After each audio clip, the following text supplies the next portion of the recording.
Hello বন্ধুরা, তো বন্ধুরা আজকে চলে এসেছি আমার ননদের ছেলের আকিকা অনুষ্ঠানে। তো এরকম অনুষ্ঠানে আমি ফার্স্ট টাইম এসেছি। তো বন্ধুরা দেখতেই পাচ্ছেন খুব সুন্দরভাবে এটা ডেকোরেট করা হয়েছে। গেটটা খুব সুন্দরভাবে এটা সাজিয়েছে। আর আমার ননদের ছেলের একটা ছবি দিয়ে ডেকোরেট করেছে। তো চলুন এবার আমরা ভিতরের দিকে যাব। আর আজকের দিনটা ছিল বুধবার, সকাল থেকে হচ্ছে খুব প্রচণ্ড পরিমাণে বৃষ্টি। এই বৃষ্টির মধ্যেই অনুষ্ঠানটা খুব ভালোভাবে সম্পূর্ণ হয়েছে। তো এখন হচ্ছে যার আকিকা অনুষ্ঠান সেই হচ্ছে এই যে আমাদের বাবু। তো এর সাথে আপনাদের পরিচয় করে দিচ্ছি। তো এখন হাই করে দিচ্ছে আমার ভিডিওতে। এর আগেও আপনারা ওকে আমার ভিডিওতে দেখেছেন। তো বন্ধুরা, তো এই দেখুন ও এখন ঘুরে হাই করবে। তো চলুন বন্ধুরা, এখন হচ্ছে আমরা স্টলের দিকে যাব। তো অনেক কিছুই স্টল ছিল, তার মধ্যে ফুচকা, কফি, পান, আইসক্রিম থেকে শুরু করে ফ্রুট স্যালাড থেকে শুরু করে সমস্ত কিছু। তো আমি ফুচকা খেয়ে নিয়ে এখন চলে গেলাম একটু মকটেল কাউন্টারের দিকে। তো এখান থেকে আমি ব্লুবেরি মকটেল নিয়ে নিয়েছি। তো বন্ধুরা, আমি যেহেতু আমার ননদের ছেলের এই মানে এটা হচ্ছে পার্টিটা, তাই আমি একটু পার্লার থেকে সেজে নিয়েছিলাম। তো আমার কেমন লাগছে একটু কমেন্ট করে জানাবেন। আর এখানে হচ্ছে জেঠিমাও একটা মকটেল নিয়ে নিল ব্লুবেরি। তো জেঠিমাও খাচ্ছে, একটু জেঠিমার ভিডিও করে নিচ্ছি। তো এখানে হচ্ছে আমাদের সমস্ত মাসি শাশুড়ি, তারপরে তোমার হচ্ছে মামি শাশুড়ি সবাই এসেছে। সবাই সাথে একটু আড্ডা, গল্প, মজা, সবাই থাকলে যেটা হয় আনন্দ। তো সবাই একসাথে হয়েছি, খুবই ভালো লাগছে। আজকের দিনটা খুব ভালোভাবে আমরা কাটিয়েছি আনন্দ মজা করে। আর ভিডিওটা দিতে একটু লেট হয়ে গেল, আমাকে ক্ষমা করে দেবেন, একটু ব্যস্ততার মধ্যেই ছিলাম, তাই একটু ভিডিওটা দিতে আপনাদের অনেকটাই লেট হয়ে গেছে।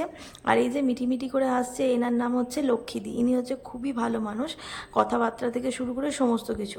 তো খুবই ভালো। তো এখন চলে গেলাম আবার স্টলের দিকে। এখানে ছিল দই বড়া। তো দই বড়া জিলিপি ছিল, আমি দই বড়াটাকেই নিয়ে নিলাম। এত সুন্দর খেতে দই বড়াটা, কি বলবো, ভীষণ টেস্টি ছিল। আর এখানে তৈরি হচ্ছিল শিক কাবাব। এটা শিক কাবাব না, এটা ছিল যে প্যারে কাবাব। আমি একটু ভুল বললাম, সরি। এটা হচ্ছে প্যারে কাবাব। তো প্যারে কাবাবটা পরে খাবো, আগে এখন দই বড়া নিয়ে নিলাম। দই বড়াটা খাওয়া দাওয়ার পরেই আমি প্যারে কাবাবের দিকে ছুটে চলে গেলাম। তো প্যারে কাবাব দেখে আর জিভে জল আটকাতে পারলাম না। তো কাবাবটা নিয়ে চলে এলাম, এখন একটু ভিডিও করে দিচ্ছে আপনাদের দাদা। আর আমি প্যারি কাবাবটা টেস্ট করেছি, খুবই সুন্দর খেতে ছিল। তো বন্ধুরা, প্রত্যেকটা জিনিস স্টলের খুবই ভালো ছিল। এখন নিয়ে নিলাম জিলিপি, আর জিলিপিটাও খেতে দুর্দান্ত ছিল, একটু গরমও ছিল। তো খাওয়া দাওয়া সব কিছু করে এখন হচ্ছে আমার ননদ একটু ফটোশ্যুট করছে, মানে ফটো তুলছে। তো আমি এখানে একটু ভিডিও করে দিচ্ছি। এটাই হচ্ছে মানে আমার ননদ, আর এই যে রোশানের মা। তো ভিডিওটা অনেকটাই রাত হয়ে গেছে, তাই হচ্ছে সব গেস্টরা যারা এসেছিলো সবাই চলে গেছে।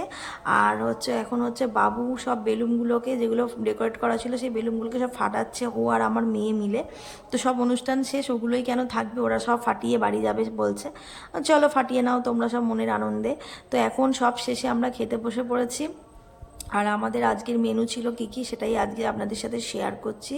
তো বন্ধুরা, সমস্ত কিছু অল্প অল্প করে নিয়েছি, যেহেতু 12:30 বেজে গেছে রাত্রি। তো অতিরিক্ত খাবার খাওয়াটা উচিত নয়, তাই সব কিছুই অল্প অল্প করে নিয়েছি, সব কিছুই খেয়েছি। তো চিকেন বিরিয়ানি হয়েছিল, মাটন বিরিয়ানি হয়েছিল, দুটোই অল্প অল্প নিয়েছি। খুবই ভালো টেস্টি হয়েছিল বিরিয়ানিগুলো। তো বন্ধুরা, কি বলবো, তো ভিডিওটা দেখতে থাকুন। তো খাওয়া দাওয়া তো চলছে, খুবই এলাই আয়োজন হয়েছে। মানে কোনটা ছেড়ে কোনটা খাবো কোনোটাই বুঝতে পারছি না। সব কিছুই তাই অল্প অল্প করে নিয়েছি, কোনোটা বাদ দিইনি। তো খেয়ে নিচ্ছি খুব মজা করে, গল্প করতে করতে, যেহেতু লাস্টে আমরা বসেছি সবার শেষে। সবাই আত্মীয় পরিজন সবাই চলে যাওয়ার পরে আমরা বাড়ির ফ্যামিলি কজন একসাথে খাচ্ছি। খুবই ভালো লাগছে। এটা আপনাদের দাদা বসে আছে, আমার ননদের শাশুড়ি মা আছে। তো সবাই মিলে আমরা একসাথে বসে খাওয়া দাওয়া করার পর এখন আমরা বাড়ি চলে যাব। এখন বাজে 1টা। এই যে যেই মানে হোটেলটা নিয়ে, মানে যেই এটা নেওয়া হয়েছিল লজটা, পুরো সব ফাঁকা হয়ে গেছে। এবার আমরা বাই বাই করে বাড়ির দিকে রওনা দেবো। তো ভিডিওটা আপনাদের যদি ভালো লাগে অবশ্যই লাইক করবেন, আর আমার চ্যানেলে যদি নতুন হন চ্যানেলটাকে সাবস্ক্রাইব করবেন। তো চলুন, বাই বাই।